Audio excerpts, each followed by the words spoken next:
깜짝 놀랐잖아 이 사람아.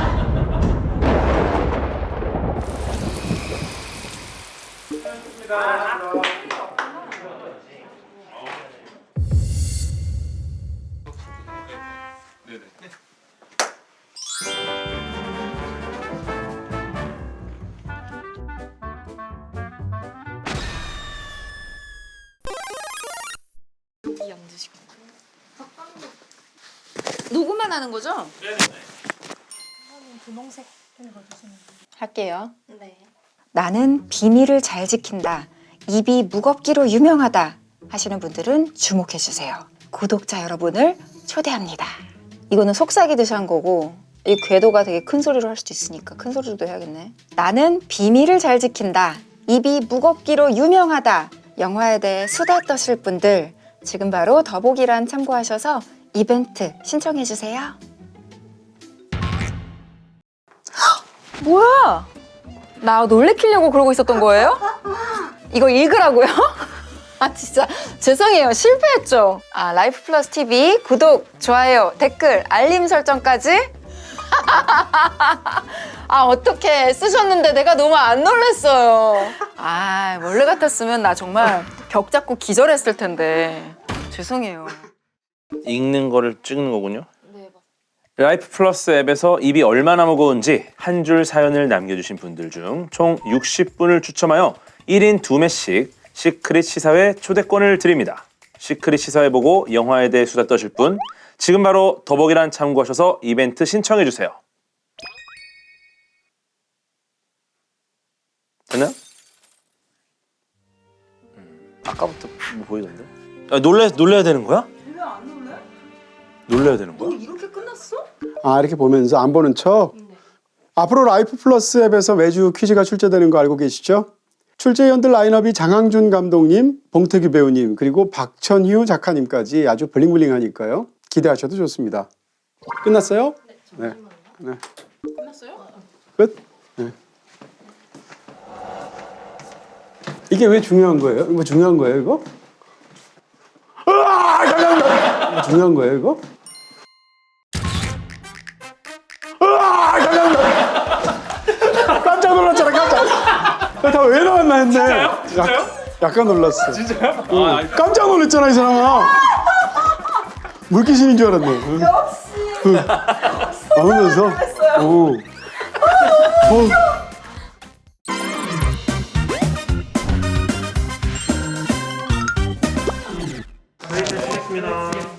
너무 좋다.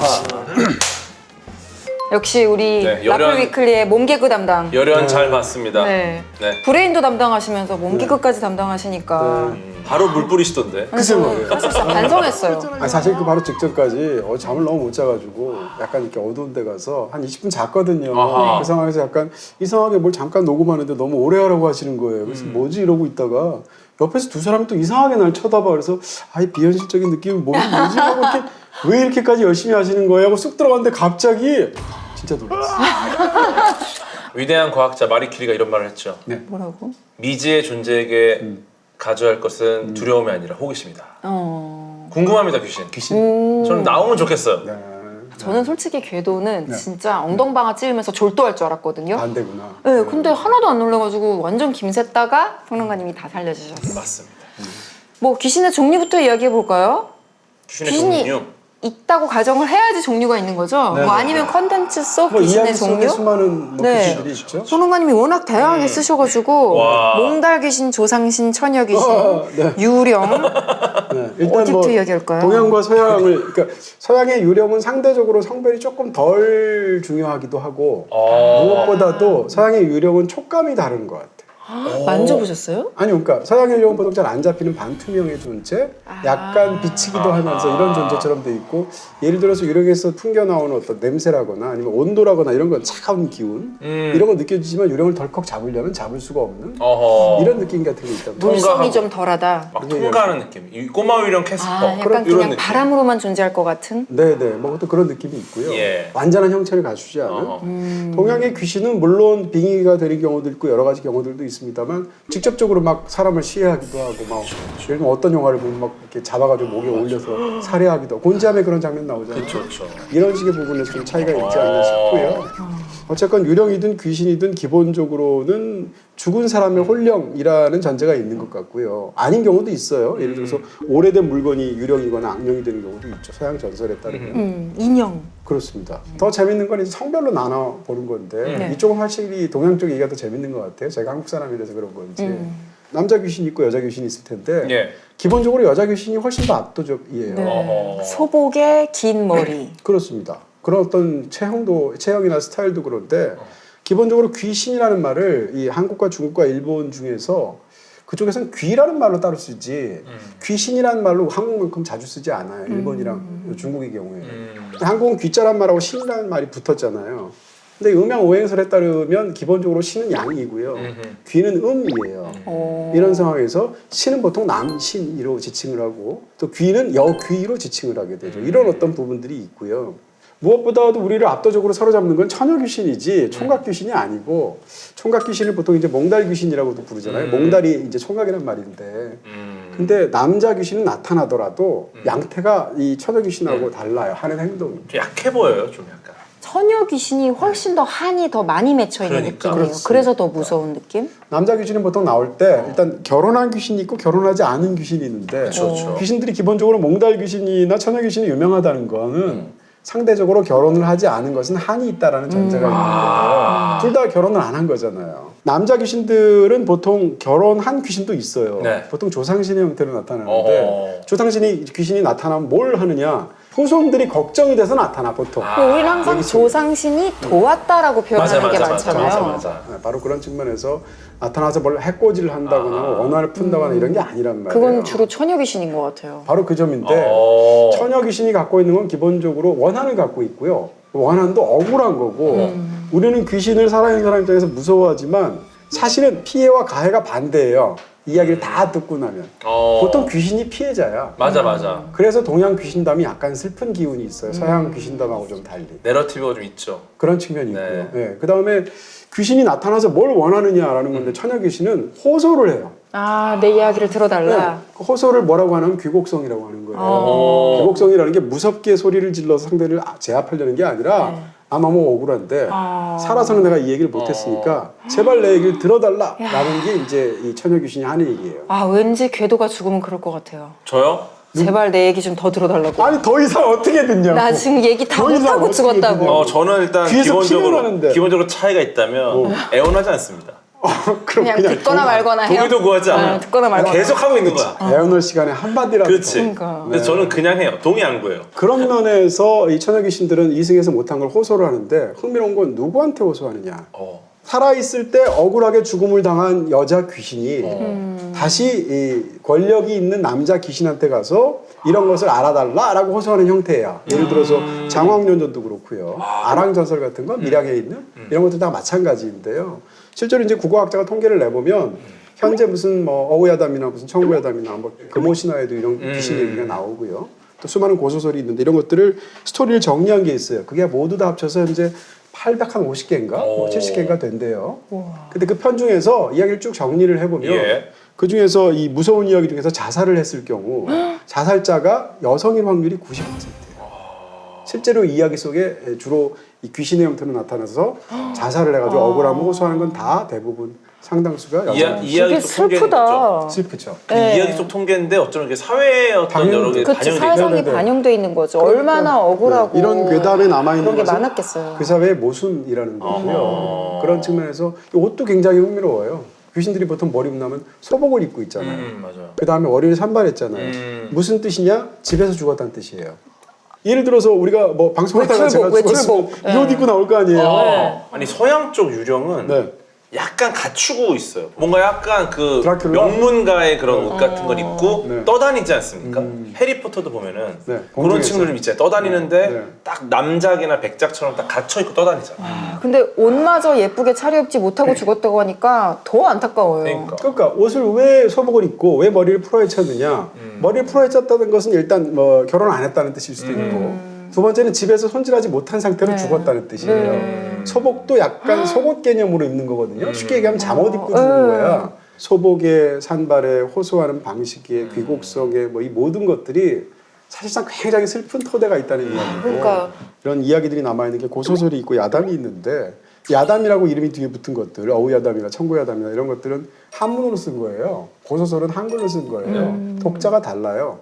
이 다시 말하면 야담들은 쓰는 사람도 남자고 읽는 사람도 남자들. 남자들이 읽는 심심풀이 소설 같은 거란 말이에요. 요즘 기준으로 얘기하면. 그렇기 때문에 사건을 해결하는 정의로운 사람이 사실은 남성의 권력자로 거기에 이렇게 자리매김된 걸 수도 있어요. 이런 여러 가지 걸 포함해서 우리가 그냥 굉장히 일반적으로 듣는 귀신 이야기 속에 사실은 어떤 당대사의 모순부터 시작해서 수많은 것들이 그대로 녹아있다 이렇게 얘기할 수 있죠. 여러분의 콘텐츠 방황을 끝낼 고감도 위클리 큐레이션 매거진 지금 라이프 플러스 앱을 다운로드 받고 더 행복한 콘텐츠 라이프를 즐겨보세요. 저는 그 처녀 귀신하고 또 생각나는 게 물귀신. 물귀신 옛날에 우리 전설의 고향 같은 거 진짜 네네네. 무서웠잖아요. 그렇죠. 이거 제가 굉장히 재밌는 생각을 한번 해본 건데 네. 물귀신은 있는데 왜 불귀신은 없을까? 없죠. 물귀신 없죠. 정신 없어요? 없죠. 살목지라는 영화 살목지. 개봉했어요. 그게 물귀신 얘기예요. 물귀신 얘기예요. 이 살목지라는 실제 공간에 있는 괴담을 내 영화로 만든 건데 컨셉이나 이런 거를 굉장히 영리하게 잘 잡았어요. 예를 들어서 갑자기 귀신이 사진에 찍혔다. 그 사진을 보니까 이거 귀신이 있네 이렇게 하면 좀 재미가 없잖아요. 그 우리 내비게이션에서 로드뷰를 만드는 분들의 이야기예요. 아 그래요? 그게 관련이 돼 있어요. 그래갖고 카메라를 들고 360도 카메라로 막 이동을 하면서 주변을 그냥 찍는 건데 거기에 우연히 어디가 찍혀서 거기 귀신처럼 보는 게 찍히니까 그 지역의 사람들이 야 이거 왜 안 내리냐 우리 지역이 피해를 본다. 그것 때문에 그 지역을 빨리 다시 찍어야 되는 상황이 벌어집니다. 어쩔 수 없이 어떤 시간 제한에 의해서 이 카메라 감독님과 이제 이걸 진행하는 분들, 담당자 분들, 뭐 다양한 어떤 이해관계가 얽혀서 도착을 하는데 거기서부터 이제 굉장히 재밌는 일들이 벌어지고 그리고 어쩌면 그런 연출, 360도 카메라를 활용한 연출도 있고요. 그다음에 특수 장비를 이용한 연출들도 있고 그리고 중간중간에 되게 복선들이 있어가지고 이것들을 잘 생각해 보면 약간 곱씹을 수 있는 오랜만에 나온 공포 영화 같아요. 그래서 저는 되게 재밌게 봤고 근데 이제 물귀신은 있는데 불귀신 없을까 이 고민을 저는 영화를 보면서 했어요. 제일 먼저 들었던 생각은 영화 보면서 내내 고민을 했는데 생존 유효 시간 때문에 그런 게 아닌가 생각했습니다. 일단 물에 들어가면 심정지까지 보통 한 4에서 6분 정도를 버틸 수 있습니다. 근데 이제 불에서는 기도의 열상이나 뭐 질식, 쇼크 이걸로 수초 내에 즉사하는 경우가 많아요. 아 그래요? 네, 그러다 보니까 아마도 불에서는 공포를 느낄 여유조차 없으니까 불귀신이 있어도 제대로 어떤 상호작용이 안 일어나겠죠. 근데 물에서는 어쨌든 꽤 긴 시간 동안에 어떤 공포를 느낄 순간이 있으니까 물귀신은 존재하는 건가? 약간 생물학적인 여유 시간, 귀신과 만날 수 있는 이렇게 보는 거 아닌가 생각이 있었고요. 두 번째로는 그 예전에 제가 한번 말씀드린 적이 있는데 물과 불은 같은 조건으로 상반되는 개념을 볼 수 없다. 그래서 어떻게 보면은 귀신을 일종의 어떤 에너지 패턴이나 정보라고 보는 거예요. 귀신이라는 정보가 거기 있다. 이렇게 했을 때 물 같은 경우는 이제 비열이 높고요. 에너지를 저장하는 능력이 뛰어납니다. 그래서 물이라면은 어쩌면은 그런 정보를 저장할 수 있는 가능성이 있지만 불 같은 경우는 무질서한 체계 속에서 빠르게 에너지를 발산하고 구조를 다 깨버리는 거죠. 그래서 제가 봤을 때 불을 어떻게 이용하냐면 보통 정화할 때 이용을 하더라고요. 아, 귀신은 정화 의식을 치를 때. 네, 그래서 어디에다 불을 붙여서 없애버린다. 이런 개념을 쓰잖아요. 네. 정보 차원으로 보면 복잡한 정보를 해체하는 속성이 있는 게 불이니까 물귀신과 불이 쓰이는 게 조금 이해가 된다는 생각이 들더라고요.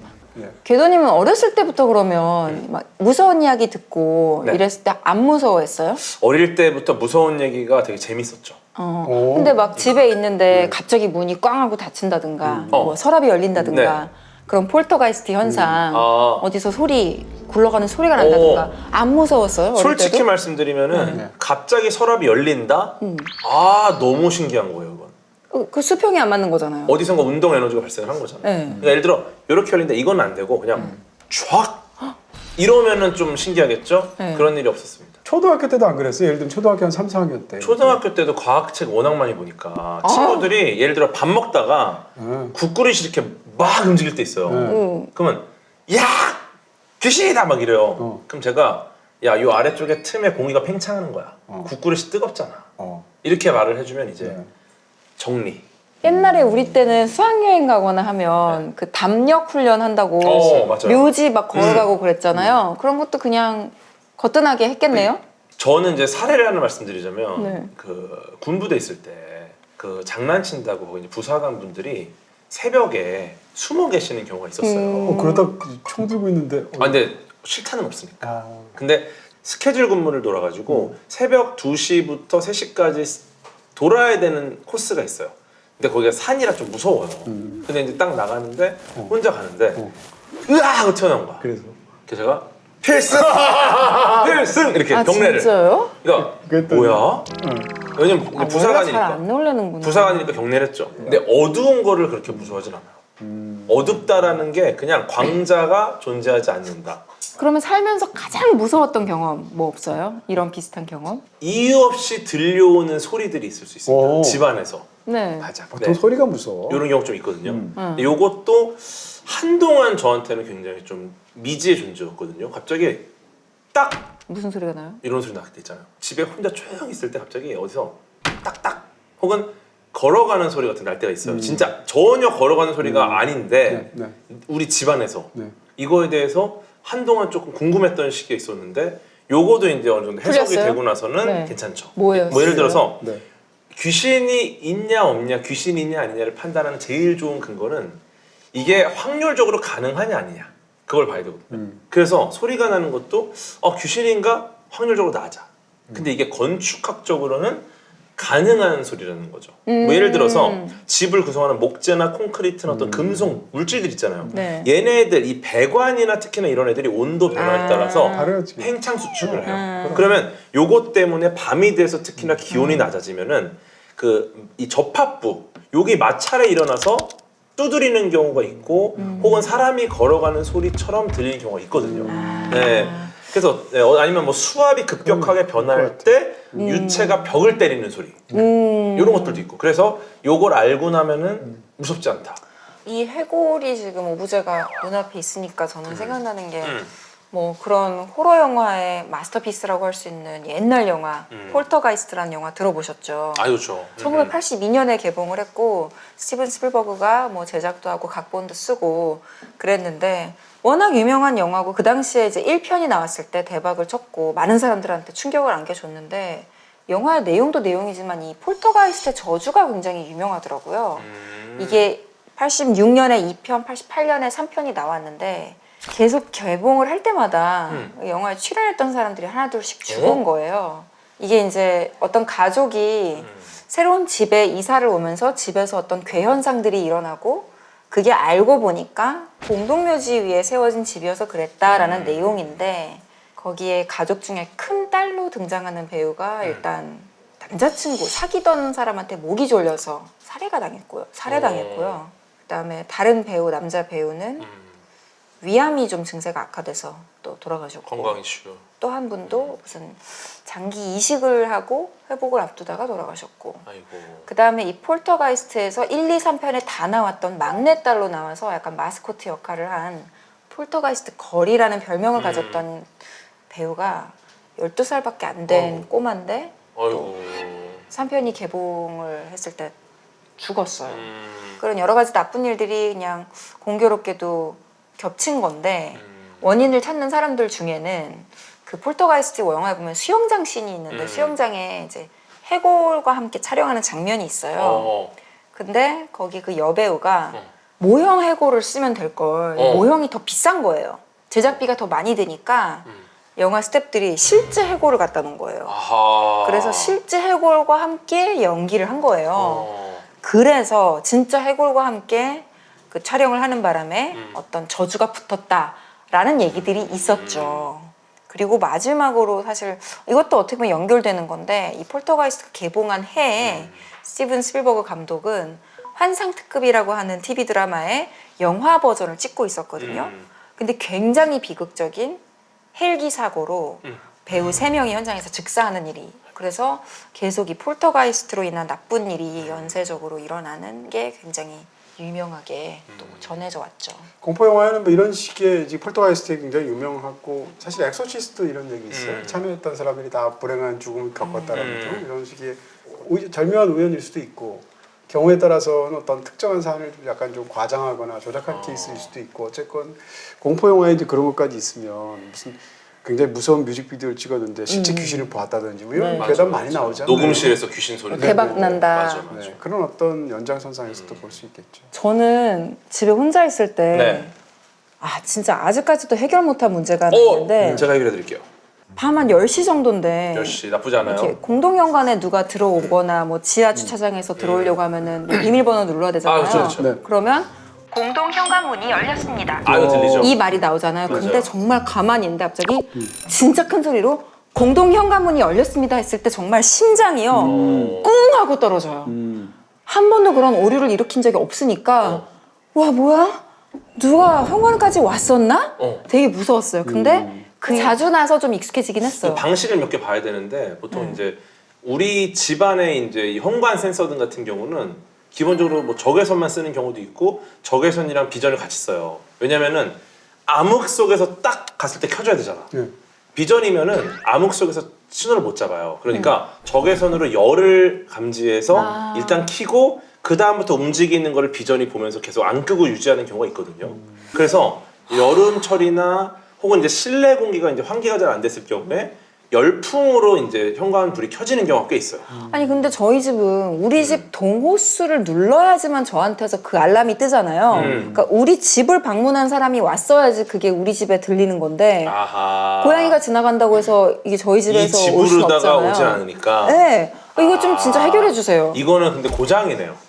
잘못 왜 멀쩡하던 네, 월패드를 왜 제가 이거 바꿔서? 과학적으로 말씀드릴게요. 고장입니다. 그러니까 이거는 무슨 말이죠? 아니 저는 초등학교 때 이제 일평생 가장 무서웠던 경험이 초등학교 4학년 때였는데 그때 전설의 고향이 이제 굉장히 인기가 있었는데 아마 일요일인가 했던 기억이 나고요. 백열왕의 전설이라는 백열왕? 백열왕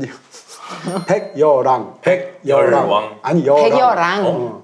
흰색 여우 아니면 흰색 늑대 여자 여우 이런 뜻이에요. 암컷 여우. 백열왕. 그런데 아버지가 이제 조선시대 배경인데 여우 사냥을 하러 갔던가 뭐 이렇게 해서 숲속에 나갔는데 아이들만 집에 있는데 그 사냥당하는 여우가 한을 품고 사냥꾼인 남자의 아이들을 해치기 위해서 지붕 위로 밤에 와가지고 아버지가 떠난 상태에서 아이들만 있는데 지붕을 막 뜯으면서 침입하려고 막 그러는 거예요. 그 소리가 그래서 아이들이 무섭겠다. 안에서 막 비명 지르고 이걸 보는데 너무너무 무서운 거예요. 근데 다행히 부모님하고 셋이 봤거든요. 근데 그날 저녁에 부모님 약속이 있었어요. 늦은 저녁에. 그 두 분이 약속에 가신다고 딱 거기까지 봤는데 중간에 가시는 거야. 근데 나는 더 봐야 되는데 그 너무 무서워가지고 가지 말라고 그랬는데 부모님이 뭐 4학년이고 남자 새끼가 뭐 이러는 거죠. 부모님 자꾸 울었어요. 너무 무서워서. 가지 너무 말라고. 귀엽다. 4학년 때. 너무 귀여워. 그게 기억이 나. 제가 구글링 해봤거든요. 네. 근데 그 수십 년 오래전 백열왕의 전설을 정확하게 기억하는 사람들이 저 말고 또 있더라고요. 역대급 그러니까 진짜 편이었구나. 무서웠던 거야. 레전드 편이었나 정말 봐요. 무서웠더라고. 제가 좋아하는 콘텐츠가 이런 거거든요. 그러니까 어떤 일이 벌어졌을 때 이게 과학적으로 일어날 가능성이 얼마나 되고 어떻게 우리가 받으려 하는가 요거를 해주고 싶은 거예요. 그래갖고 빠더너스 상우님하고 같이 궤도와 함께 읽는 귀괴한 실제 공포 사연 모음 요 콘텐츠 한 적 있습니다. 네. 그래서 괴담, 귀신 사연을 실제 받아서 제가 나와서 이제 과학으로 해결하는 그런 콘텐츠입니다. 빨간 옷과 옷장 귀신 이야기가 있었어요. 한 분이 여성분이십니다. 빨간 코트, 새빨간 코트를 동묘의 구제시장에 샀어요. 그래서 이 코트가 이제 누구 건지 모르면 너무 마음에 들어 샀단 말이에요. 이거를 옷장에 걸어 놓습니다. 근데 다음날 옷장 문을 열면 떨어져 있는 거야. 바닥에. 계속 옷장 안에서 누가 긁는 소리가 난다는 거예요. 계속. 무서워서 다음날 딱 보면 옷장에 옷이 떨어져 있고. 이런 일에서 벌어지니까 너무 무서운데 어느 날 옷장 안에서 긁는 소리가 안 나는 거예요. 그래서 다행이다. 안심을 했는데 화장대 앞에 있는 의자에서 누가 빨간 옷을 입고 서가지고 노려보고 있는 거예요. 갑자기? 너무 깜짝 다시 보니까 옷이 화장대 앞 의자에 이제 있었던 거야. 옷만. 자기가 거기다 놔둔 거예요. 보여. 그러니까 옷을 옷장에 안 넣어놨더니 이제 긁는 소리가 안 나고 밖에서 사람이 서 있었던 거야. 그리고 저는 이걸 딱 보고 이거는 너무 해볼 게 많다. 예를 들어서 네. 옷이 떨어지는 거는 중력이 있다는 거예요. 중력 때문에 떨어지는 겁니다. 오히려 무서워야 할 것은 아, 옷을 안에 넣어놨는데 걸려 있는 경우는 무서운 거죠. 네. 그쵸. 중력을 중력 때문에 거스르는 떨어지는 건 거니까. 이건 중력 때문에 일어날 수 있는 일이다. 그다음에 옷을 놨을 때 그 사람이 그 의자에 서 있었잖아요. 이 옷을 옷장 위에 올려놓으면 그러면 거기 서 있을 거 아니야. 그러면 위층으로 가는 거야 귀신이. 그죠? 나는 발목만 보이는 거죠. 이런 식으로 더 무서워. 더 무섭죠. 그건 귀신이라는 걸 입증하는 거잖아요. 여러 가지 테스트를 해볼 수 있는 건데 그래서 귀신이면 그 순간 기절해 죽는 거 아니에요? 예전에 네. 가스가 새는 거 아니야? 해서 확인하려고 라이터 켰다가 터진 사람 있다는 거 아니에요? 아니, 그것도 괴담이에요. 도시 괴담인데 가만히 있어. 이 무슨 냄새? 가스 아니야? 새는 거 아니야? 나 라이터 켰다가 빵 터진 거예요. 마찬가지로 귀신 아니야? 했는데 진짜 귀신이야. 테스트 해보는 거야. 그럼 죽음이잖아요. 왜 죽어요? 놀라서. 아니 스텝 보고도 지금 놀라가지고 이 난리를 치는데. 네. 다행인 거는 네. 만약 놀라서 죽잖아요. 네. 이제 나도 귀신이라 동급이에요. 그럼 뭐예요? 죽었는데. 다이다이 뜰 수 있는 거죠. 자, 아무래도 우리가 실제로 경험한 뭐 귀신 이야기는 잘 없는 것 같으니까 네. 정말 무서웠던 콘텐츠들 이야기해보죠. 좋습니다. 살먹지 얘기하셨으니까 네. 사실은 살먹지보다도 선취한 영화가 있는 것 같아요. 비슷한 느낌이에요. 그게 약간 곤지압이에요. 맞아. 기본적으로 공포 영화라는 건 약간 공간에 관한 장르라고 말할 수 있어요. 공간이 너무너무 중요하고 맞아. 기본적으로 이제 이 공포 영화의 하위 장르 중에 하나가 귀신 들린 집 장르가 있어요. 그러니까 어떤 집에 가게 됐는데 어떤 사람들이 여행을 하든 뭐해서 잠깐 머물게 되는데 알고 봤더니 그 집에서 수십 년 전에 혹은 옛날에 어떤 억울하게 죽었던 사람이 있다거나 학살당해서 어떻게 세상을 떴다거나 이런 것이 있어서 결국은 역습을 받게 된다. 이런 얘기가 서양의 뭐 이블 데드도 그렇죠. 그렇죠. 샤이닝도 똑같은 얘기죠. 우리나라도 다 마찬가지인 거예요. 그렇죠. 그런 것으로서 약간 한국에서 어떻게 보면 이런 수많은 클리셰들을 모아서 만들었는데 상당히 이제 그걸 잘 만들어서 공포 효과가 상당히 뛰어났던 맞아요. 바로 곤지암이 있었던 거죠. 실제 있는 지역이다 보니까 또 그렇죠. 약간의 비슷한 점이 리얼리티. 많죠. 살먹지도 있는 것처럼 맞아요. 곤지암에 있는 실제 어떤 특정한 모델이 정원이 있단 말이에요. 맞습니다. 거기를 무대로 해서 그 공간에 있었던 수십 년 전의 끔찍한 사건들 그런 역사가 배어 있는 그래서 거기에 원혼들이 살고 있는 곳에 7명의 청년이 가면서 벌어지는 이야기 있죠. 곤지암이 이제 저는 이제 공포 영화로서 장르 영화로서 굉장히 뛰어난 것이 있다고 생각하는 건 그렇게 공포 영화적인 이 클리셰들을 많이 집어넣었는데 이야기 클리셰를 별로 안 넣었어요.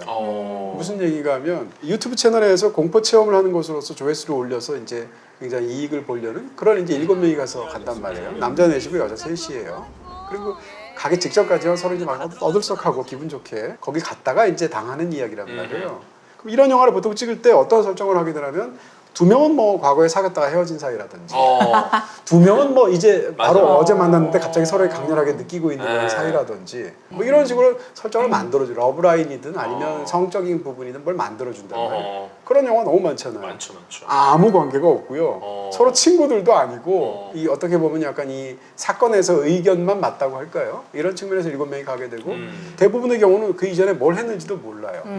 그러니까 이 영화가 재밌는 것은 폐가에 해당하는 그 정신병원 자체를 일종의 캐릭터로 보면 이 영화는 거대하게 이 공간이 하는 액션을 거기에 들어가는 인물들이 리액션하는 구조예요. 그러니까 너무 재밌는 그런 구조인 거죠. 그런 측면에서 나타나는 귀신들도 귀신이 굉장히 무서운데 그 귀신이 각각 어떤 원혼인지 정확하게 안 알려줘요. 이러니까 출몰하는 귀신도 캐릭터라이징이 안 돼 있죠.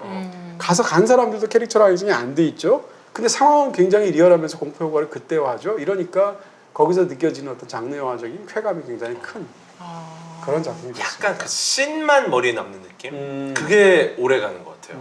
곤지암에서 제일 무서웠던 게 네. 이 그중에 미나라는 인물인가?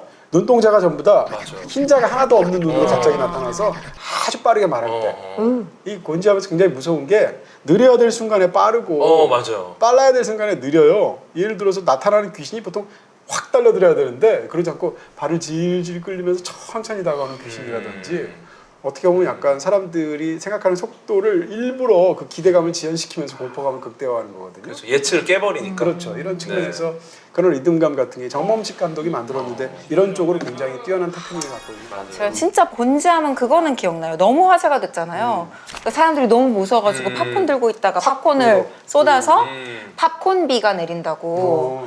근데 곤지암이 사실 굉장히 정치적인 영화이기도 하거든요. 어떤 그러나 이제 의미에서요? 일단 그 정신병원 자체가 언제 개원을 한 것으로 역사가 나오냐면 1961년 5월 16일 날 개원해서 1979년 10월 26일 날 폐원을 했어요. 그게 정확하게 박정희 이 정권의 시작과 끝이란 말이에요.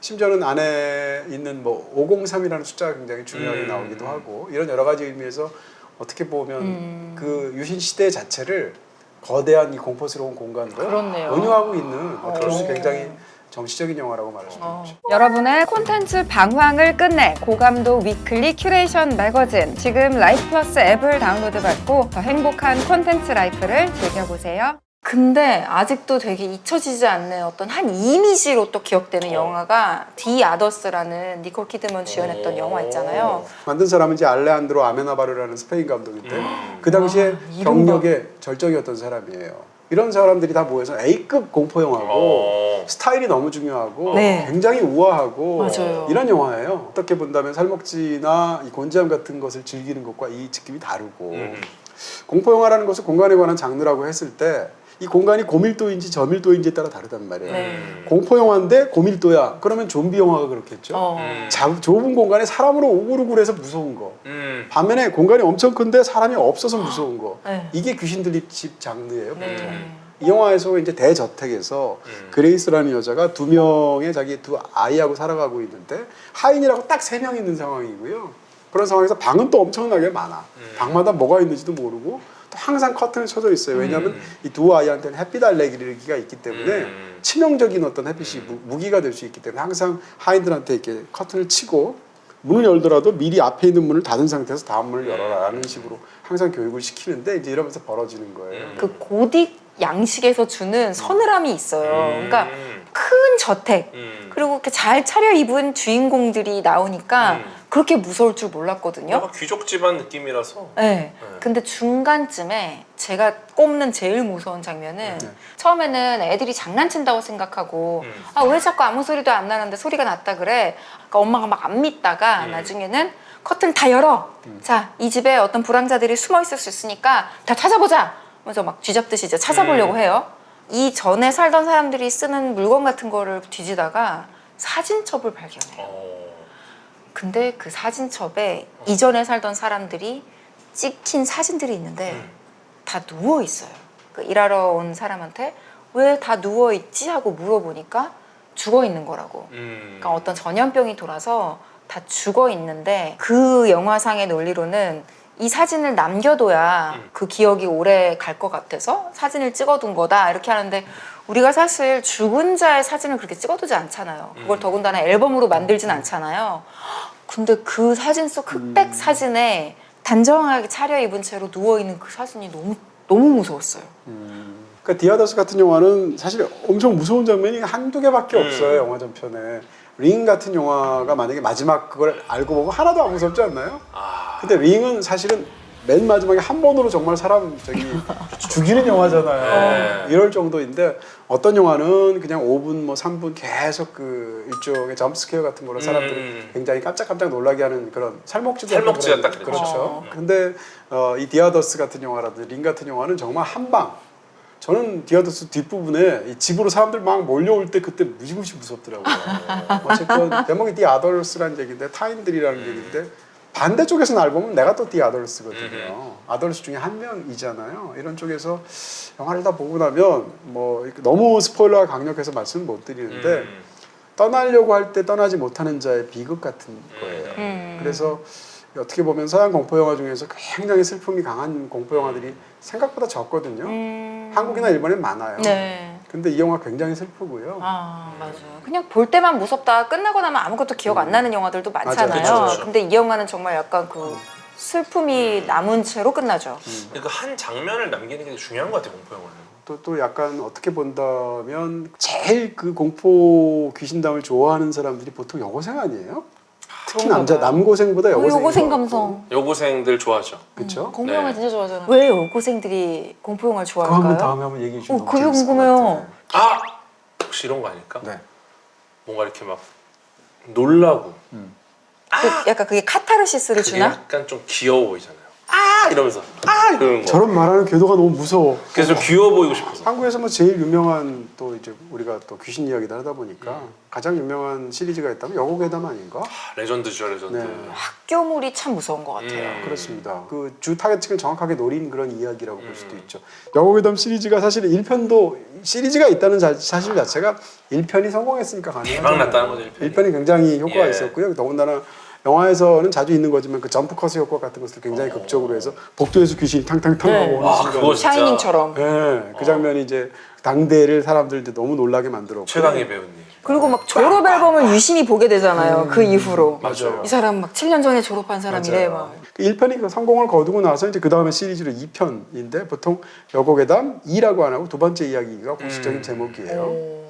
여고괴담 두 번째 이야기는 이제 두 명의 걸출한 감독이 같이 만들었죠. 한 명은 김태용, 한 명은 민규동 감독이고 우와. 두 사람이 또 이제 굉장히 친한 친구 사이이기도 하면서 이 영화로 했는데 어찌됐건 1편과 또 다른 의미에서 2편도 굉장히 훌륭한 작품이고 저는 사실 시리즈에서 가장 좋아하는 작품이 두 번째 이야기거든요. 그래요? 네. 이 영화는 쉽게 얘기하면 딱 한 가지 단점밖에 없어요. 나머지는 굉장히 다 너무 뛰어난 그런 작품이에요. 딱 한 가지 장점은 공포 영화인데 무섭지 않다는 거. 안 무서워요? 안 무서워요. 사랑 이야기죠. 네, 슬픈 영화라고 할 수 있고 어떻게 친구들끼리 생각하면 어떤- 아름다우면서도 굉장히 이렇게 슬픈 그런 그 감성이 중요한 영화이기도 하고 이 영화가 하필이면 사실 흥행에도 굉장히 참패를 했거든요. 아, 그래요? 근데 이 영화를 좋아하는 많은 사람들이 기억을 해서 기억 속에서 사실은 지금껏 자리매김하고 있는 작품이라고 할 수 있고요. 근데 저 같은 사람은 어떤가 하면 어떤 영화를 보러 갈 때 이 영화 장르가 뭐지? 아, 이 장르는 이렇게 했구나라고 생각 안 해요. 저는 그 영화가 또 시리즈 몇 편인지도 생각 안 하고 그 영화를 그 자체로 즐기는 네네네. 그런 버릇이 있단 말이에요. 영화 평론가로서. 그런 사람 입장에서 보면 공포 영화가 무섭든 안 무섭든 하나도 안 중요하고 그 영화가 훌륭하면 되는 거야. 어떤 방식으로든. 이런 측면에서 이 영화가 굉장히 훌륭하고요. 그 가운데서 항상 사랑을 두 사람이 하면 더 좋아하는 사람이 있잖아요. 더 좋아하는 사람들은 공중 앞에서라도 그것을 인정받고 싶어하고 덜 좋아하는 사람은 그것이 약간 뒷걸음질 칠 수도 있잖아요. 숨기려고 하고. 이러면서 펼쳐지는 교실 안에서 굉장히 어떤 슬프면서도 강력한 장면도 존재하고요. 거기다가 뭐 편집이라든지 촬영이라든지 이런 것들이 영화가 너무 젊고요. 그런 이렇게 측면에서. 말씀하시니까 저 다시 꺼내보고 싶네요. 네. 예를 들어서 그냥 스토리를 이야기하면 그러니까 시작하는 첫 번째 장면만 설명을 드린다면 굉장히 깊은 물속에서 교복을 입은 두 여학생이 서로 막 버둥거리고 있는데 이 발로 이 붉은 끈으로 연결이 되어 있어서 서로가 서로를 헤엄쳐 나올 수 없는 상황에 둘 다 죽어가는 거예요. 근데 그 중에 한 아이가 한 여학생이 그 발을 풀고 올라가려고 하니까 뒤에서 상대적으로 자기가 부상하기 위해서 약간 걸리적거리는 거예요. 그 전까지 붉은 끈으로 묶여 있는 친구를 발로 차면서 떼어내고 자기 혼자 위로 올라가요. 약간 그 자체를 좀 일종의 상징적인 장면으로 촬영한 거죠. 현실적인 장면이라기보다는. 덜 사랑하는 사람과 더 네. 사랑하는 사람이. 그걸 반드시 뭐 덜 사랑, 더 사랑일 수도 있지만 경우에 따라서는 또 두 사람의 성향일 수도 있죠. 사회적 편견에 대해서 이제 그렇죠. 거기에 순응할 대해서 수도 있고 두려워하는 사람일 수도 있고 또 맞아요. 과감한 사람일 수도 있고 여러 가지겠죠. 이게 약간 여배우들의 등용분 같은 영화 맞습니다. 아니었나요? 아, 요괴담은 산실이야. 최고죠. 거기 스타가 캐스팅됐다고 되는. 하면 이제 이 맞아요. 영화에 뭐 예를 들어서 박예진 씨라든지 이영진 씨라든지 또 공효진 씨도 이 영화로 스타가 되고 김규리 씨까지 아하. 이렇게 네 명이 사실상 이 영화로 스타가 됐다고 볼 수 있거든요. 맞아요. 이런 측면에서 한번 보여드리고 이제 싶어요. 봐야겠다. 저는 이제 학교를 갈 일이 없으니까 볼 수 있을 것 같아요. 음. 이 공간이 학교이기 때문에 너무 무서워서 저는 못 봤거든요. 왜? 학교를 계속 다녀야 되니까. 그래요? 학교가 약간 무서운 게 있어. 을씨년스러운 게 있어요. 서늘한 이게 왜 을씨년스럽다기보다 그러냐면은 서늘하다는 쪽에 가까운데 그냥 공간, 빈 공간이면 덜 무서운데 사람이 바글바글 하다가 빠진 빈 그치, 공간이잖아요. 그치. 맞아, 있죠, 그러면 있죠. 그런 소리나 이런 게 막 남아있는 것 같고 그 빈자리에 아직도 뭔가가 여운이 존재하는 것도 너무 무서워. 아, 그래서 학교가 나오는 공포 게임이 재밌어요. 그때 화이트데이 그때 말씀드린 네. 제가 제일 좋아하는 제일 무서웠던 학교가 그래서 약간 매력 있죠. 이렇게 해서 여고를 무대로 해서 최근에 나온 개봉한 영화도 있어요. 네. 제목만 좀 알려드리고 약간 뭐예요? 간단하게만 말씀을 드린다면 그게 바로 이제 교생 실습이라는 영화인데 교생 실습? 네, 이게 이제 사실은 속편으로 만들어져 있고 한산아 씨가 지금 주연을 했거든요.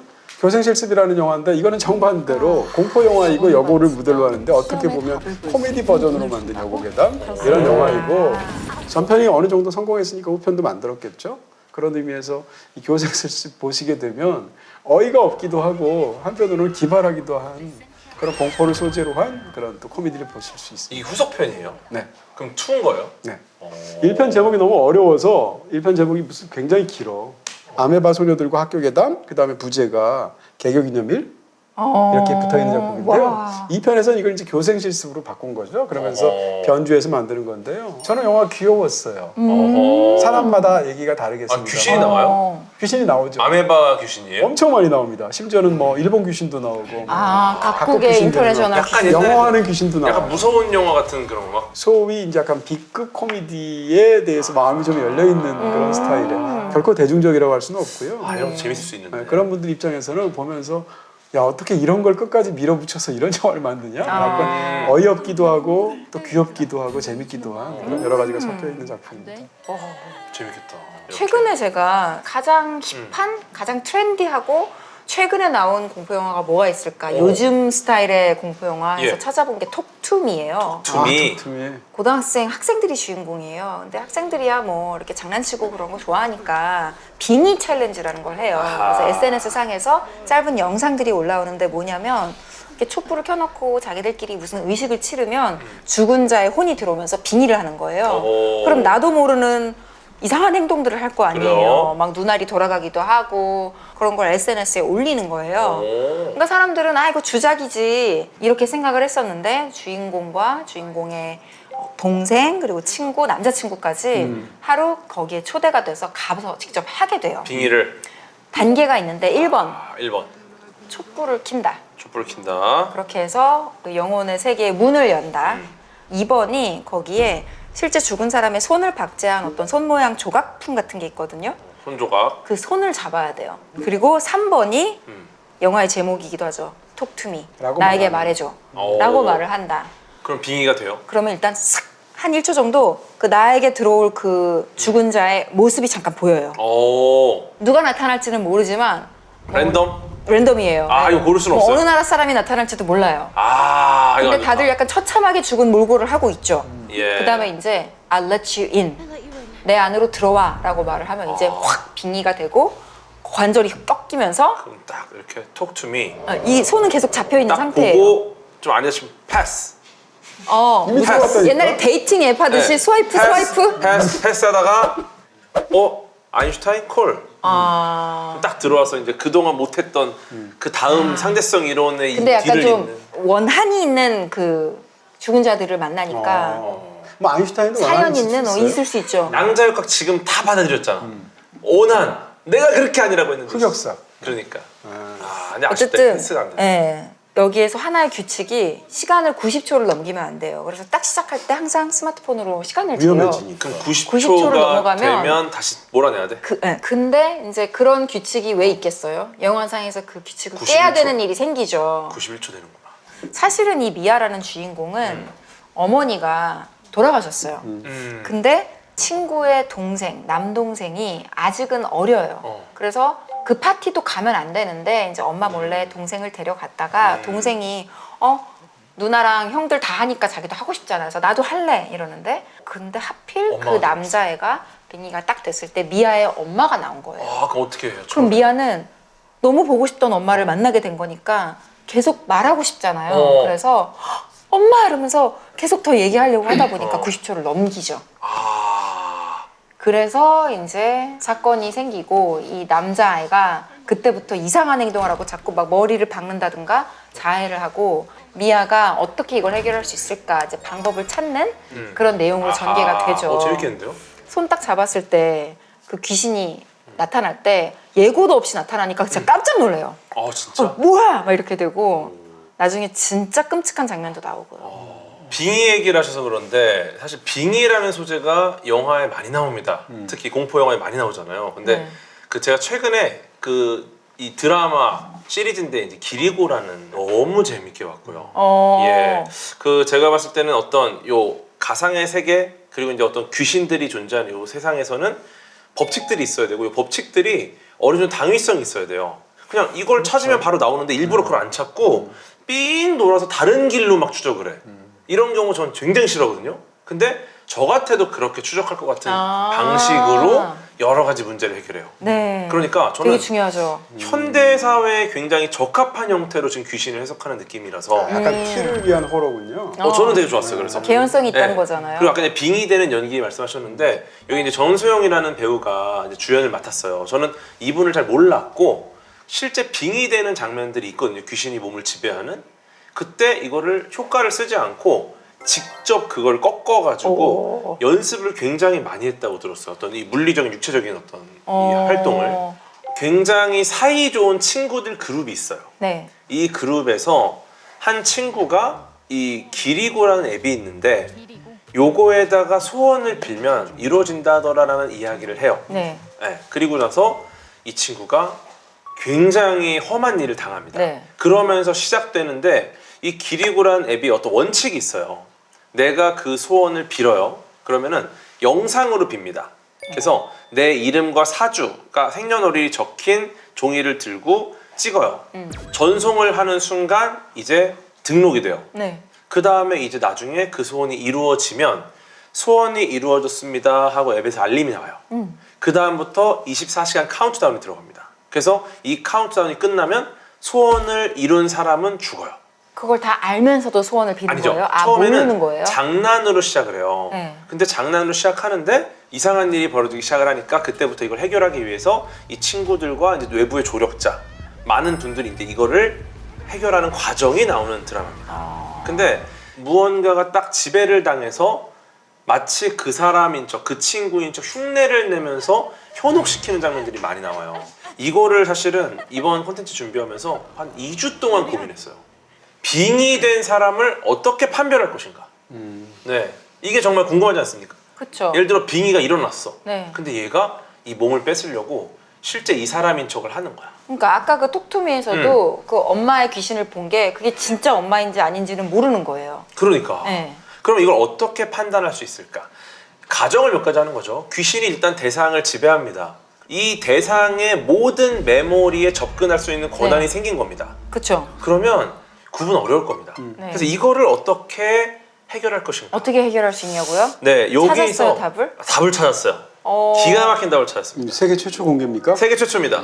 네, 이게 AI로 가정을 해보는 거예요. AI가 누군가의 모든 기억을 갖고 있어. 그러면 누가 진짜 사람이고 AI가 아닌지를 판단하면은 귀신, 빙의된 귀신과 실제 사람을 구분할 수 있지 않을까? 네. 완전히 튜링 테스트네요. 네. 튜링 테스트죠. 네. 근데 중요한 거는 얘가 진짜 내가 알고 있는 사람인지 아닌지. 네. 예를 들어 기억만 있으면 안 되는, 네. 안 되는 뭔가를 찾아야 되는 거죠. 최종적으로 두 가지 솔루션이 나왔습니다. 첫째, 생각하지 말고 방금 떠오른 그 생각을 말해봐. 이건 뭐냐? 지금 생각하지 말고 방금 떠오른 생각 말해봐. 궤도가 무슨 말을 할까 너무 어. 궁금했어요. 그냥 나오잖아. 그죠? 그냥 정답이 아니더라도 뭐라도 그냥 말을 합니다. 그냥 중요하지 않은 불필요한 정보를 그냥 뱉어요. 근데 만약에 내가 그냥 안현모에 빙의된 상태라면 빙의된 귀신은 뭐라고 어떻게 말을 됩니까? 해요? 생각하지 말고라는 말과 뒤에 생각하지 말고 지금 떠오른 그 생각을 말해라는 거는 모순이에요. 모순이지. 모순. 상호 말아. 질문을 이해하지 못했습니다. 그러니까 맞아요. 연산 과정에서 지연이 크게 일어납니다.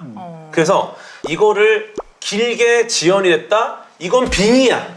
최대한 얘처럼 행동해야 돼. 근데 갑자기 모순된 질문을 받으면은 적합한 답을 찾는데 시간이 걸린다는 거죠. 아니 조금 전에 사실은 저보고 그 질문 만약에 현모님한테 묻지 않고 저한테 물어봤으면 아니 이게 무슨 말이야 서로 상호 모순이잖아 이렇게 말하려고 맞아요. 그랬거든요. 몸을 지배한 귀신은 정답을 찾으려고 할 거고 사람은 습관적으로 뱉을 거예요. 내가 혹시 나중에 나한테 빙의된 사람이 궤도님한테 가서 내가 안현모라고 막 그럴 수도 있잖아요. 네. 그런 경우에 대비해서 우리가 코드를 만들어 놓으면 돼요. 그 코드는 기억에 있죠. 아 그럼 그 귀신이 그것도 안 돼요. 알아요? 그럼요. 왜냐면 우리 둘이만 한 모든 약속인데? 기억을 그 약속은 뇌에 있어. 그래서 그러니까 기억이 있으면 안 되고 이 아, 모순된 진짜? 상황을 던진다는 거예요. 이걸 통해서 막는 거 두 번째가 있어요. 두 번째. 두 번째는 이렇게 물어보는 거예요. 네가 가장 싫어하는 사람의 장점 세 가지를 말해봐. 궤도의 장점 세 가지를 말하라고요? 이거 봐. 말하기 어렵다니까요. 아니 말 너무 잘하는데. 안 떠오르잖아. 아니. 너무 잘하는데. 되게 얘가 과학에 대해서 많이 알고요. 이렇게 되게 잘 웃고요. 빙의야. 그리고 잘 먹어요. 그러니까 이게 뭐냐면은 인지 부조 테스트예요. 이거는. 그러니까 제가 이 두 가지 생각한 게 뭐냐면은 일반적으로 인간은 뇌에서 혐오를 담당하는 부분과 정보를 담당하는 부분 이 두 가지가 충돌할 가능성이 높아요. 일반적으로는. 왜냐면 정보는 있지만 내가 얘를 싫어하기 때문에 장점을 말한다는 행위까지 시간이 걸려서 지연이 일어납니다. 근데 귀신은 정보가 있죠. 그 나는 정답을 찾죠. 검색해서 바로 말하는 거죠. 왜냐? 난 내가 귀신이네. 그러니까 귀신은 바로 기억이 말할 수 있으니까 있으니까. 데이터를 부른다는 거야. 그래서 제가 이 두 가지 방법을 떠올린 게 저는 이거를 떠올리고 나서야 비로소 이번 회차는 괜찮다. 전 예. 세계 최초로 이번에 발견한 참 것까진 이거다. 맞는데 이게 학계에 인정을 받을지는 두고 봐야겠네요. 그러니까 상반된 두 가지 질문으로부터 빙의된 사람인지 실제 내 친구인지를 구분할 수 있다는 거예요. 그래서 하나는 귀신의 대답 지연, 하나는 사람의 대답 지연. 이 두 가지를 통해서 이 대답이 나오는 속도를 비교한다면은 정보가 아니라 사고 과정을 검증할 수 있다. 이걸 통해 비로소 기억만 있는 껍데기인지 진짜 알맹인지를 좀 알 수 있지 않을까. 뭔가 지평 좌표계에 이제 엄청 이제 속편 같은 거 하나 만든 거예요. 칼갈곤 괜찮습니까? 느낌 들지 않습니까? 이거를 2주 동안 고민했어요.